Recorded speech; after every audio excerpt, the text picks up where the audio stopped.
તો welcome back to my channel. કેમ છો બધા? હવે અત્યારે અમે ઋષિકેશ માટે જઈ રહ્યા છીએ અને ઋષિકેશમાં ગંગા માતાના દર્શન કરવાના છે અને ગંગા આરતીના લાભ લેવાના છે. હું તમને પણ આરતીના દર્શન કરાવીશ. તમે આગળ વિડીયોમાં બન્યા રહેજો. લાસ્ટ વિડીયોમાં તમે જોયું હશે કે અમે હરિદ્વારમાં ગંગા માના દર્શન કર્યા.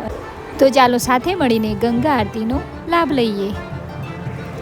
સાંજનો ઠંડો ઠંડો પવન અને ગંગા નદીનું વહેતું પાણી અને દૂરથી આવતી મંદિરોનો ઘંટડીનો અવાજ એટલે ઋષિકેશ અહીંયા સૌ આવે છે શાંતિ શોધવાની. ત્રિવેણી ઘાટ ઉપર મંત્રોચ્ચાર સાથે આરતીની શરૂઆત થઈ ગઈ છે.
ગંગા મૈયાને ફૂલ ધૂપ દીપ બધું અર્પણ કરીશું અને આપણે પાવન થઈશું.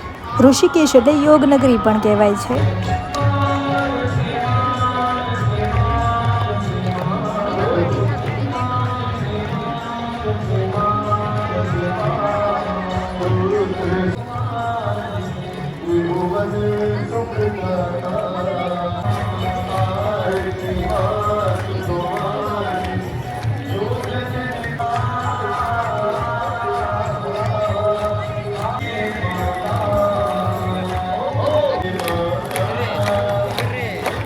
શિવજીની નગરી જ્યાં હર ગલી હર ઘાટની વાર્તા સંભળાવે છે. કદાચ એટલે જ ફક્ત ઇન્ડિયન જ નહીં પણ ફોરેનર્સનું પણ ફેવરેટ ડેસ્ટિનેશન બની ગયું છે ઋષિકેશ.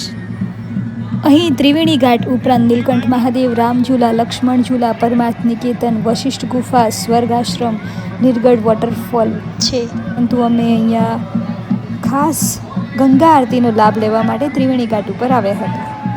જો તમારે ઋષિકેશ આવવું હોય તો તમે 3 દિવસ અને 2 નાઇટનું પ્લાનિંગ કરી શકો છો. યા by train, by luxury transportation દ્વારા પણ આવી શકો છો.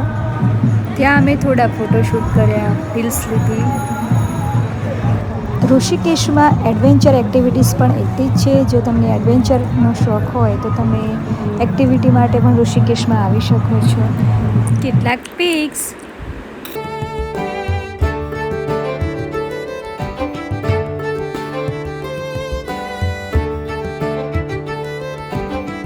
આ ત્રિવેણી ઘાટ ઉપર ગંગા માના દર્શન કરીને જે પાવન અનુભૂતિ થાય છે એ એકદમ જ અલગ જ છે.